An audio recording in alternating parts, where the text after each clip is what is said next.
मित्रों नमस्कार। एक बार मैं फिर डॉक्टर मूलचंद वोरा वर्ण विचार भाग 3 को लेकर आपके समक्ष उपस्थित हूँ। मित्रों, आज एक और शुभ अवसर है। आज हनुमान जयंती है। हनुमान जयंती की आपका बहुत बहुत शुभकामना। मित्रों, हमने गत वीडियो में स्वर के प्रकारों पर बात की थी। आज हम पुनः वहीं से बात को शुरू करते हैं। स्वर हमने जिक्र किया था कि 3 प्रकार हैं: संधि स्वर, संयुक्त स्वर, मूल स्वर। और जब हम संधि स्वर की बात करते हैं तो उसी के 2 भाग हैं, संयुक्त स्वर और दीर्घ स्वर। तो ये स्वर कैसे बनते हैं, इस पर हम थोड़ी सी बात और करते हैं। देखिए, ये 4 मूल स्वर हैं जिसका हमने गत वीडियो में जिक्र किया था। फिर ये अपने रूप का दीर्घ बनाते हैं। इनको दीर्घ स्वर कहते हैं। ये दीर्घ मिलकर भी दीर्घ बनेंगे और हर्ष मिलकर भी दीर्घ बनेंगे, और ये जैसे आ मिलकर भी आ ही बनेंगे, परंतु मूल में इसकी संरचना ऐसी है।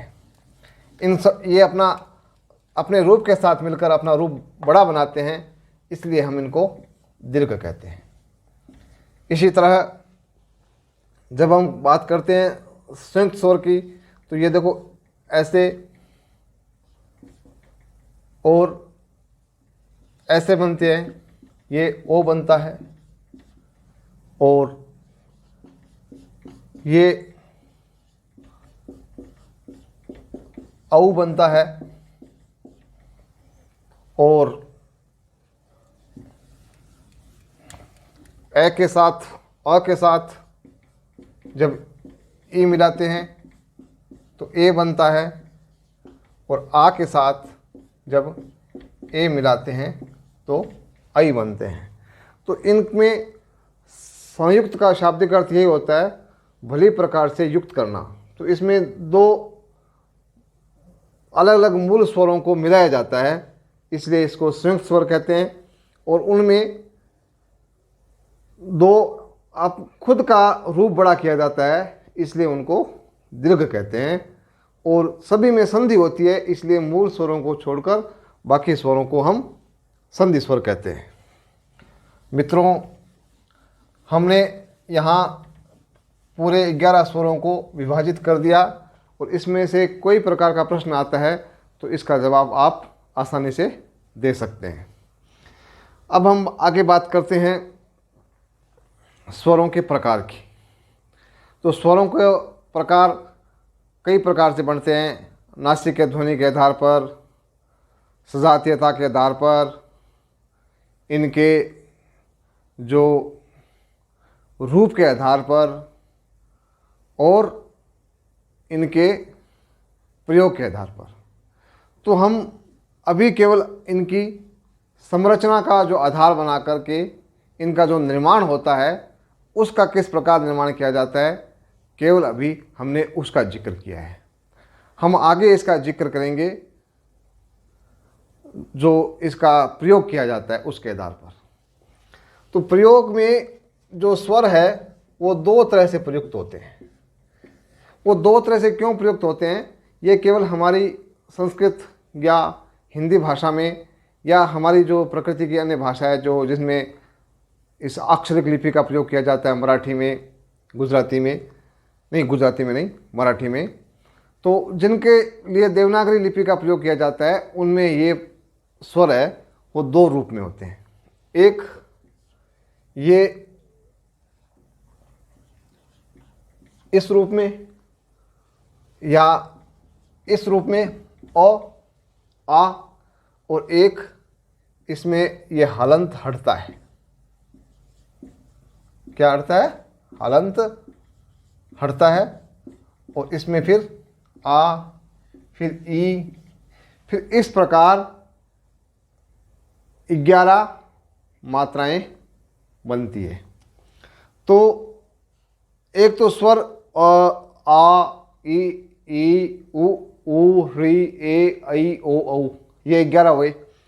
एक केवल अ की जो मात्रा है उसमें हलंत हटता है। जैसे मान लो ये क है, अब अगर आपको इसमें मात्रा लगानी है तो आपको ये हलंत हटाना है, और जैसे ही हलंत हटाते हैं तो ये बन गया क।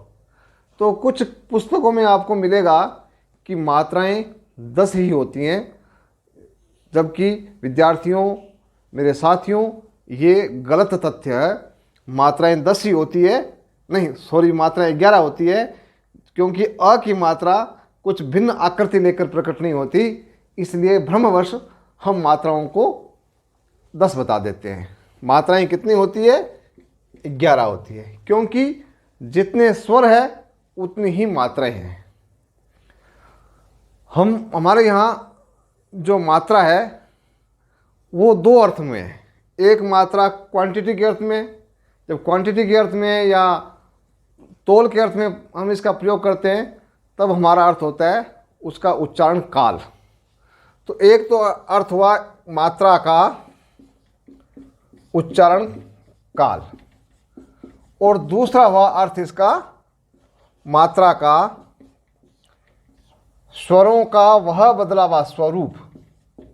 विद्यार्थी अगर सुन रहे हैं तो इसको लिख सकते हैं, स्वरों का वह बदला हुआ स्वरूप जो व्यंजनों के साथ जुड़ता है और उन व्यंजनों को उच्चारण योग्य बनाता है, उन सभी को मात्राएं कहा जाता है।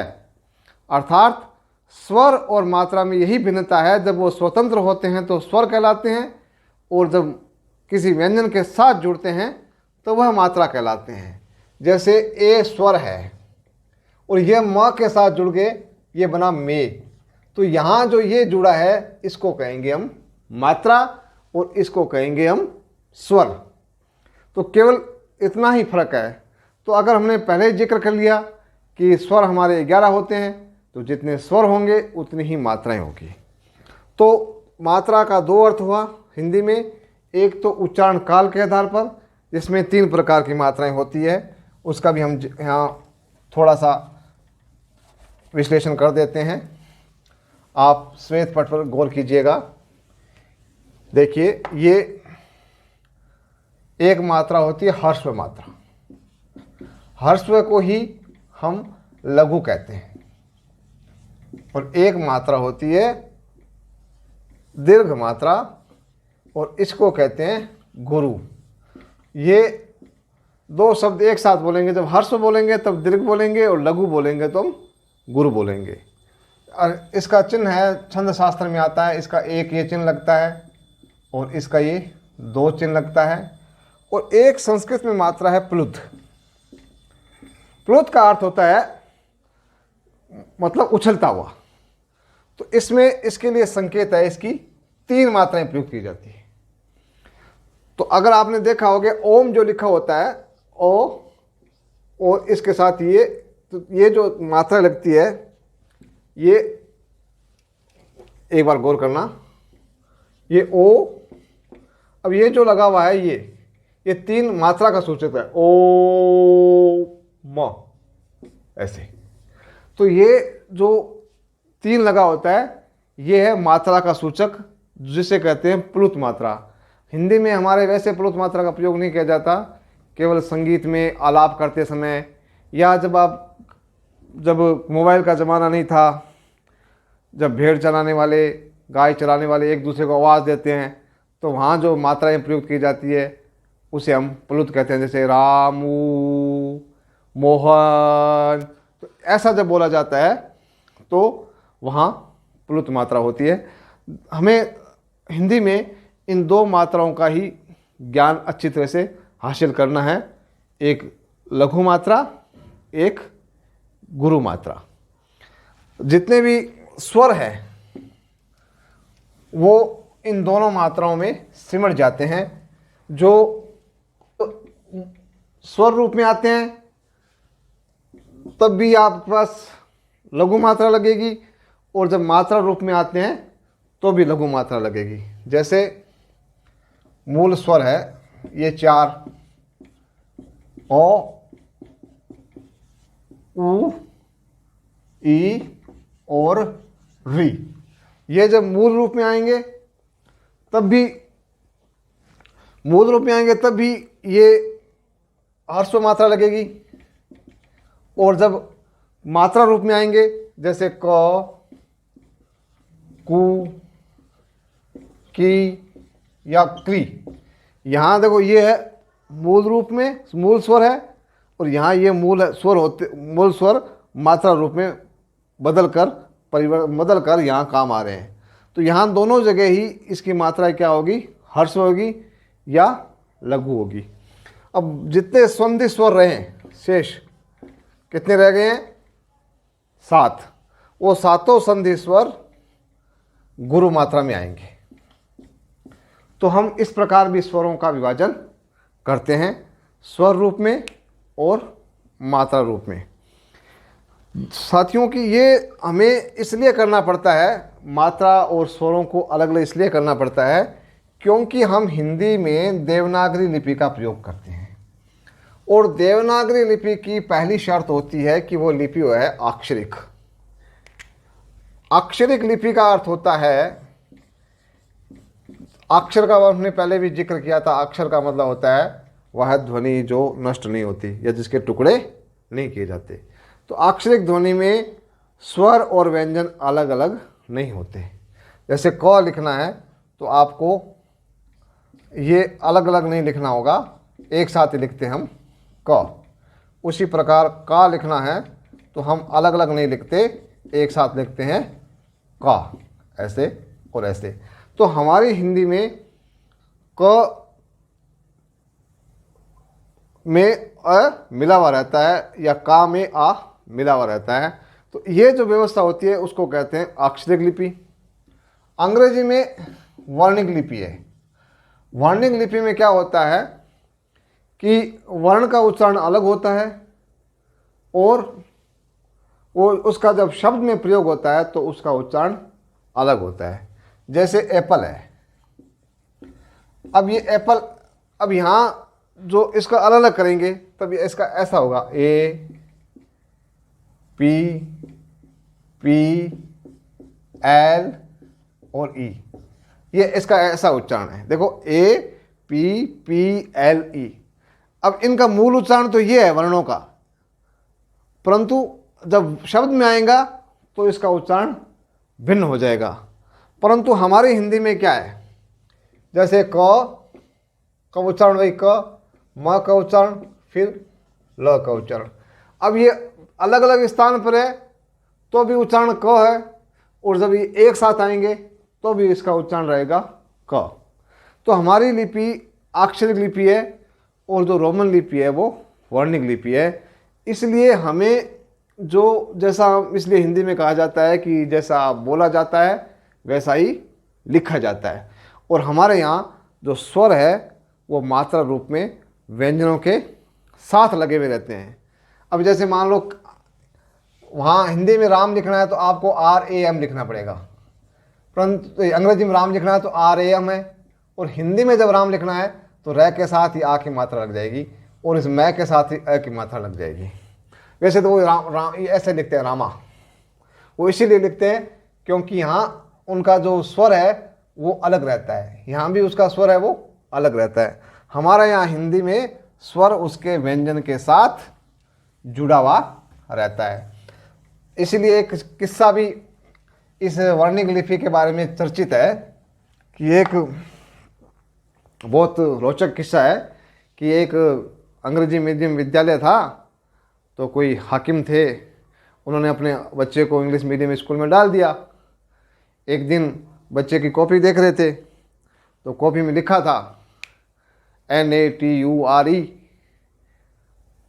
नटुरे, और नटुरे का अर्थ है प्रकृति। बच्चा रट रहा था NATURE नटुरे नटुरे नटुरे नटुरे नटुरे का अर्थ प्रकृति प्रकृति प्रकृति। तो एक रोज़ उन्होंने सुना कि ये क्या पढ़ रहा है, मैंने यहाँ शहर की अच्छी से अच्छी स्कूल में डाला है, ये नटुरे पढ़ रहा है। तो वो शिकायत लेकर के प्रिंसिपल पास के प्रिंसिपल से बोले कि देखो आपके यहाँ हमने बच्चे को डाला और आपके यहाँ अंग्रेजी के अध्यापक है, वो इस जो नेचर शब्द है इसको नटुरे बोल रहे हैं। तो पता किया अभी कौन सी क्लास में पढ़ रहा है कि बच्चा 7वीं क्लास में पढ़ रहा है। तो उसने 7वीं क्लास के इंग्लिश के टीचर को बुलाया। तो उसने पूछा भी क्या बात हुई कि तुम क्या कर रहे हो, इतनी बड़ी स्कूल है, तुम्हें हम इतनी अच्छी तनख्वाह देते हैं और तुम इस बच्चे का फटूरे ख़राब कर रहे हो। दरअसल प्रिंसिपल साहब भी फ्यूचर को फटूरे बोल रहे थे। तो वहाँ कुएं में भांग पड़ी हुई थी, क्योंकि वो जो लोग सीखे हुए थे वो उस देवनागरी लिपि से रोमन लिपि को समझने का प्रयास कर रहे थे। तो वो गलती हो जाती है, क्योंकि वहाँ जो वर्ण का उच्चारण है वो भिन्न होता है और उसका जो शब्द में प्रयोग में जब उस वर्ण को रखते हैं तो उसका उच्चारण भिन्न होता है, जबकि हमारी हिंदी में ऐसा नहीं होता है। तो इसलिए हमें स्वर और मात्रा दोनों को ठीक ठीक रूप से समझना चाहिए। अभी हमने स्वरों के दो भेद देखे हैं। एक तो स्वरों के जो व्युत्पन्न कैसे होते हैं उनके उसके भेद को देखा, और दूसरा हमने देखा कि स्वरों का जो प्रयोग कैसे होता है मात्रा रूप में और स्वर स्वयं अपने रूप में। अब हम स्वर का एक तीसरा अर्थ या तीसरा प्रकार देखते हैं, वो है अनुनासिक और निरनुनासिक।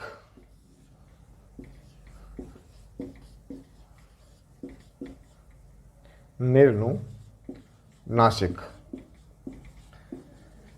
इसका ये मतलब होता है, इसी का अगर आगे स लगा देते हैं तो सानुनासिक बन जाता है। ऐसे सानुनासिक। तो जब हम जैसे बोलते हैं अ, तो इसमें कोई भी अनुनासिकता नहीं है, हम नाक से कुछ नहीं बोल रहे हैं। तो जब नाक से हम हमारे कोई ध्वनि नहीं निकलती है तो वह जो स्वर का जो उच्चारण है, ये जो स्वर का रूप है वो है निरअनुनासिक, मतलब उसमें अनुनासिकता बिल्कुल नहीं है। और जैसे ही हम बोलते हैं सानुनासिक, तो इसमें अनुनासिकता साथ लगी हुई है। जैसे हमने बोला, आप गौर करना कि जैसे हमने मात्रा की बात की ना, जितने स्वर होते हैं उतनी मात्रा होती है। तो जितने ही स्वर होते हैं वो सारे ही सानुनासिक भी होते हैं और निरनुनासिक भी होते हैं। जैसे ये लिखना, हमने लिखा अ, ये है नाक से कुछ बोल रहे हैं, नहीं बोल रहे, इसका मतलब है ये निरनुनासिक है, अनुनासिक नहीं है, ऐसे बोला जाएगा। अब नाक से बोल रहे हैं तो इसको कहेंगे हम सानुनासिक। अंग, आंग, इंग, इंग, ऊंग, ऊंग, रिंग। तो ये सब में साथ जब यहाँ ये जब एक ऊपर ये मात्रा लग जाती है, फिर ये चंद्र बिंदु के रूप में नहीं आता, केवल बिंदी के रूप में आता है। तो ये सारे जो रूप है, ये सारे रूप सानुनासिक है। जैसे हमने लिखा गांव, तो अब ये जो गा पर जो चंद्र बिंदु लगा है, ये ग के साथ आ का अनुनासिक रूप है। हम इसको अगले वीडियो में बहुत विस्तार से बताएंगे भी अनुस्वार और अनुनासिक क्या है, क्योंकि हम अगर इसको थोड़ा सा और विराम देंगे तो आपको कन्फ्यूजन होगा और आप ठीक ठीक इसको समझ नहीं पाएंगे। तो हम इसको यहीं आपको विस्तार से पूरा वीडियो में बताएंगे कि अनुस्वार क्या होता है और अनुनासिक क्या होता है, कहाँ तो चंद्र बिंदु का प्रयोग होगा और कहाँ चंद्र बिंदु का प्रयोग नहीं होगा। इसकी हमें ठीक ठीक जानकारी होना ज़रूरी है। परीक्षा में पूछ भी लिया जाता है, जैसे गांव है तो गांव में चंद्र बिंदु लगा हुआ है कि नहीं लगा हुआ, या मान लो जैसे लिख दिया मैंने पंप, तो यहाँ पंप में अनुस्वार क्यों आएगा, अनुनासिक क्यों नहीं आया। इस प्रकार के कई हमारे सामने प्रश्न होंगे, उन सभी प्रश्नों को हम ठीक ठीक से समझेंगे, आप सबको उसका समाधान मिलेगा। आप मेरे साथ जुड़े रहिए और प्लीज़ चैनल को सब्सक्राइब ज़रूर करें। जब तक आप सब्सक्राइब नहीं करेंगे तब तक आपको नए वीडियो का लिंक नहीं मिलेगा, क्योंकि ये मेरी निरंतर श्रृंखला है। करीब वर्ण विचार के आपको 10-12 वीडियो मिलेंगे और उसके बाद में हम शब्द पे आएंगे, फिर हम अर्थ पे आएंगे। तो ये करीब साल भर चलने वाली प्रक्रिया है। तो इसमें अगर आप सब्सक्राइब कर लेंगे तो आपको नए नए वीडियो मिलते रहेंगे। इससे आप मेरे साथ जुड़ेंगे और अपने अनुभव भी मेरे साथ साझा कीजिए, क्योंकि आपके अनुभव मेरे लिए बहुत महत्वपूर्ण है और आपके जो विचार है, आपकी जो टिप्पणियां हैं, उससे मैं अपने वीडियो को और अच्छा, सार्थक और आपके लिए उपयोगी बना पाऊंगा।